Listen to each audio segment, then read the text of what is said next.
guys, it's Princess Dahlia and this is my another video. Jadi hari ini kita akan ngobrol tentang kebahagiaan. Tapi aku nggak akan bahas ini kayak jadi berat atau sesuatu yang deep, the meaning of life gitu, enggak. Tapi aku pengen lebih ngebahas kayak ke something yang fun, yang biar kalian tuh juga enjoy gitu nontonnya. Something yang aku sadari selagi aku terus bertumbuh adalah kebahagiaan tuh nggak cuma tentang hura-hura, terus kita happy all the time, atau kita bisa liburan kapan aja, terus excited tiap saat gitu ya. Kalau excited tiap saat sebenarnya capek juga.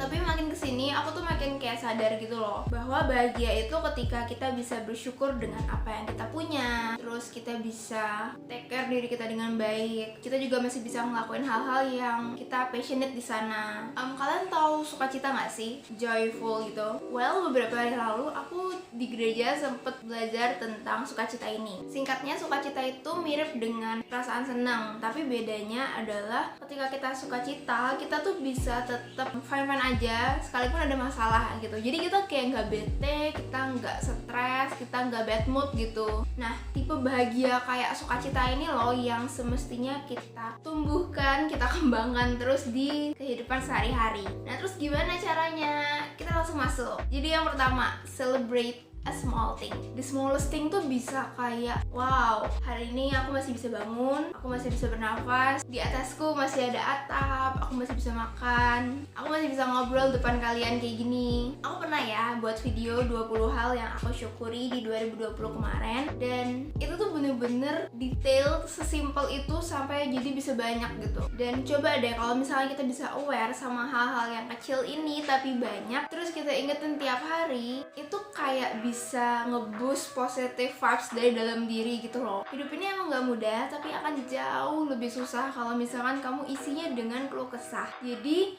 daripada komen mulu, mending kita lihat something yang bisa kita syukuri. Yang kedua adalah do something for someone else. Coba deh step back, mundur, jangan dulu pikirin apa yang cuma ada di otak kalian. Coba ingetin diri untuk look around, lihat sekeliling gitu ya. Oh, ternyata orang tua aku lagi kerja nih, apa salahnya aku bawain air? Oh, adikku lagi buat tugas, apa salahnya aku samperin, coba tanya ada yang mau diajarin apa enggak. Jadi coba jangan belajar untuk mikirin diri all the time. Dan tapi kan aku lagi ada masalah, kalau misalkan bukan aku yang kelarin, siapa dong? Yes, you're right, emang itu tanggung jawabmu. Tapi coba sekian menit aja untuk care sama orang lain, sama orang sekitar dulu. Karena ketika kita berinteraksi sama orang, kita tuh jadi bisa lebih lega, terus kita bisa kayak dapet ide-ide baru gimana cara nyelesain struggle yang awal tadi. Terus juga aku percaya sih ketika Tuhan itu lihat kita care sama orang lain, Tuhan tuh bakal care juga sama hal-hal yang kita butuhin nanti. The next thing, hirup udara segar dan connect sama alam. Kamu nggak harus sih kayak lari-lari ke taman gitu kayak di luar negeri. Soalnya kadang Indo juga susah kan cari taman. Kamu bisa sesimpel kayak nyalain podcast atau denger lagu, terus atau kalau kalian takut corona nggak bisa keluar, ya di depan rumah aja, ke teras atau nggak ke atap gitu, lihat langit. I think ketika kita lihat alam yang luas ini tuh bisa ngingetin kita kalau masalah kita tuh nggak sebesar itu. Jadi ini bisa buat kita lebih lega juga sih. Terus HP, buku, dan fokusku tuh kesini doang. Jadi aku ngerasa kayak masalahku tuh segini gitu. Cuma ketika aku keluar, aku lihat langit tuh luas banget. Terus deket rumahku tuh kayak ada sawah gitu kan. Itu bisa bikin aku mikir bahwa oh, masalahku nggak segede itu kok. Aku masih bisa kelarin masalahku yang sebenarnya cuma segini doang kayak gitu. Kita bisa jadi orang yang nggak membesar-besarkan masalah. Tips selanjutnya adalah ambil waktu 5 menit untuk ngelakuin hal yang kalian tahu itu bisa bikin kalian lebih baik. Apakah kalian bisa jadi lebih mood setelah olahraga, atau menggambar, atau baca novel, atau setelah ngobrol sama temen, keluarga, habis masak, whatever is it. Setelah kamu lewatin hari yang panjang, kamu bisa nikmatin makananmu, nikmatin film yang kamu mau tonton. Just enjoy that moment, karena menurutku hal-hal ini bisa ngurangin pressure yang ada, dan of course bisa bikin kita lebih happy. Terus juga besok ketika kita mau lanjutin kegiatan, kita tuh kayak nggak ngungkit-ngungkit yang kemarin lagi, karena yang kemarin tuh udah kita tutup, udah kita selesaiin, terus besok tinggal lanjutin ke hal yang baru. And and then go find people that you enjoy and love. Spend time sama orang yang bikin kalian happy. Kalau misalnya kalian punya temen yang kalian tahu nih, oh dia tuh energik, terus dia punya kayak positive vibes, itu bisa kalian cari, kalian chat mereka, kalian telepon teman-teman kalian, obrolin hal-hal lucu gitu, atau ngobrol sama keluarga. Karena waktu kita bisa socialize sama orang, itu bikin kita sadar bahwa kita tuh nggak sendiri, dan kayak enak aja gitu, pikiran kita bisa lebih fresh.